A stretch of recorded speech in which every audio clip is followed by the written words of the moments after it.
Good day, Madam and Sir. I am Agnes S. Hugilon. I am 29 years old. I am married, but not yet children.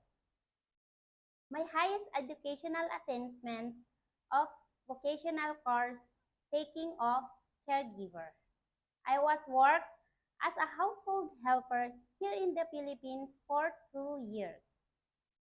I served one couple, one elderly age of 84 years old. Madam, Sir, my main duties is taking care of the elderly, washing clothes, and cleaning the house.